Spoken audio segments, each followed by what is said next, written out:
Mas eu queria esse espaço para denunciar algumas coisas, inclusive eu tenho dito muito isso, com o campo da esquerda, tão desafiador juntar, porque a gente está reproduzindo a lógica do colonizador, que a gente tem que ganhar sozinho, que a gente tem que andar sozinho, se a gente andar com o outro a gente perde voto, a gente perde território.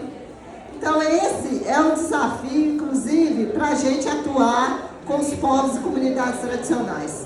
Eu tenho andado no estado, foram 98 cidades nesses 6 anos, 2 mandatos, e acompanhando as demandas, e aí eu queria trazer algumas coisas para cá. Por exemplo, a mineração no estado de Minas Gerais é um terrorismo permanente. Se alguém assustou com aquela bomba lá no STF, não sabe o que é morar de um lado de uma mineradora. Porque essas explosões são permanentes e elas servem justamente para afastar as pessoas desse território, elas desistirem. Mas uma das mães, ele falou assim, a Andréia já se consolidou como dos quilombos.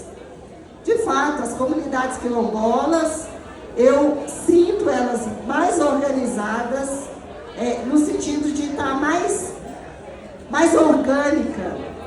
Elas não se unem só quando tem uma emenda parlamentar. Elas não se unem só quando estão ameaçadas, que também ameaça é bom para juntar gente. Eu vejo no movimento social, sei disso. Vai ter um despejo. Todo mundo junta. Acabou o despejo, não relaxa. Então, nas comunidades, nos postos de quilombo, a gente percebe que desde a senzala até hoje, há um processo de resistência permanente. E isso movimenta os quilombos.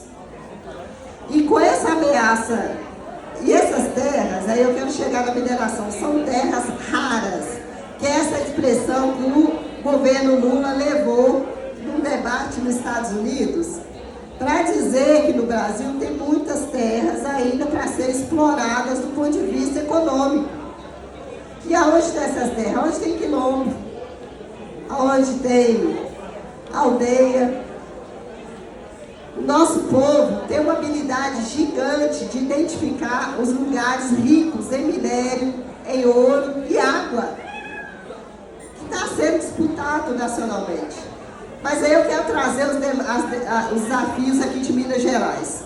Eu estou na Assembleia Legislativa e a gente tem 20 deputados progressistas, de esquerda. Mas esses 20 têm se esforçado para segurar projetos de lei do governador que eu estou sentindo que a gente não vai conseguir mais se a gente não tiver apoio popular. E aí eu trouxe uma lista aqui para falar, que eu acho que é importante. O último projeto é a privatização da Copasa e da CEMIG. Só para as pessoas entenderem um pouco, quando o governador manda um projeto de lei para a Assembleia, o projeto dele tem prioridade em cima do nosso. Então tem projetos nossos tramitando na casa, mas quando o governador manda o dele, tem que discutir primeiro dele, senão o nosso fica parado. Então a gente não tem como fugir de discutir a venda da CEMIG e da Copasa. Nós não temos como correr em desmontar o DER, que é o Departamento de Estrada e Rodagem. Por quê? Porque eles querem criar agora uma agência para controlar os pedágios. Pedágio é dinheiro fácil, né, gente? O carro passa, você pede dinheiro, o carro passa, você pede dinheiro, você não produz nada, não gera emprego, mas tira emprego, porque com pedágio, cidades como Manga, que é vizinha lá, Nanuque, vizinha da Bahia, jamais havia aqui na cidade administrativa reclamar nada. Porque para chegar aqui são 12 pedágios. Quem tem um parente para visitar Norte de Minas não vai mais. Quem tem preso lá também não vai fazer visita. Porque o pedágio é para criar guetos, isolar pessoas, e isso retira empregos. É grave. Pai de santo não vai vir mais nos eventos do Senarabe. Não tem jeito. E aí, isso eu estou falando, desmontar o DR, entregar para uma agência para controlar os pedágios. Recentemente, outro a venda dos ativos da Coab. A Coab é igual a Urbel aqui. É uma empresa que, no passado, produzia moradias de interesse social. Então, é prédios, casas, para entregar para quem tem moradia. O governador quer vender todos os patrimônios da Coab. São terrenos que eram para construir casas. Mas como há muitos anos só constrói casa para Minha Casa Minha Vida, os estados não estão construindo, o que ele quer? Vão vender esses terrenos. Mas vende pelo preço que bem entende. Ninguém controla e a gente não está conseguindo mais segurar.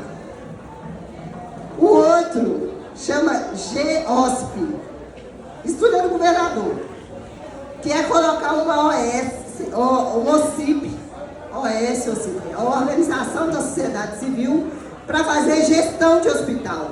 Então, o hospital hoje, geralmente, a gestão dele é um médico mais antigo, é um funcionário que fez um curso de gestão. O governador quer tirar essas pessoas e colocar uma empresa para fazer gestão do hospital, para comprar desde as vacinas até os paradrapos, papel higiênico, tudo a empresa compra, ele entrega o dinheiro e fala, cuida daquele hospital para mim, que eu não quero saber daquele hospital. Qual que é o problema de entregar para uma empresa? Quem fiscaliza? Aí, o hospital ele é público ou privado? Porque quando é privado, você não pode entrar. Eu, como deputada, não posso entrar no hospital privado para fazer visita técnica. No hospital público, eu entro a hora que eu quiser. E eu tenho que me mostrar as notas, tenho que mostrar o que está fazendo. No hospital privado, não. Se o hospital vai para o OS, de quem que ele é?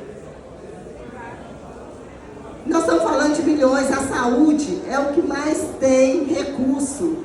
Então, as pessoas estão disputando as eleições, alguém falou aqui, porque preto, até vontade. Mas assim, quem está disputando as eleições hoje, nitidamente tem um projeto de controle do Estado por dentro. E nós estamos lá segurando esse negócio. Aí, não para, eu vou precisar de um tempo. IPSENG, que é o Instituto de Previdência dos Servidores Públicos. É um órgão, deveria ser um fundo para manter o servidor público depois que ele envelhece, que ele adoece. Só que os últimos governadores, aí também não vou entrar no mérito, né? Quem era. Mas os últimos governadores pegou o fundo para pagar a dívida pública. E hoje, o servidor que aposenta não tem como mais ele tem que manter. Até porque não é só o problema do fundo estar vazio, mas porque o servidor não tem concurso público mais. Então, o número de servidores que entra para pagar aquele que está aposentado é pequeno. Então, tem mais aposentado que nativa. A conta não bate. Aí, o que o governador quer fazer? Vender o patrimônio da IPSENG e ainda aumentar a alíquota paga pelos servidores públicos. Servidor público, professor, qual que é o salário de professor? 3 mil? Ele vai pagar R$500 por membro da família se quiser usar os hospitais do IPSENG. Significa que tudo que ele recebe, ele devolve para o Estado, na mesma folha de pagamento. Aí, sabe o que o governador falou? Está achando ruim? Vai trabalhar em iniciativa privada? Vai trabalhar no supermercado? É assim que ele responde, só que ele é o governador mais bem avaliado do país. Então não é só que a gente não está lá. Os brancos que estão lá estão bem avaliados. Aí tem ainda a escola cívico-militar, que ele também prometeu, ganhou a eleição, prometendo que ia ampliar as escolas militares. Nós estamos tendo cuidado porque, de fato, tem mais militar hoje do que vaga nas escolas militares. É um direito dos militares pôr os filhos para estudar em escola militar, só que a escola militar é mais cara. Para ele manter o teto de gasto, não gastar mais, ele vai reduzindo as escolas comuns para poder implementar a escola militar. Então tá ruim,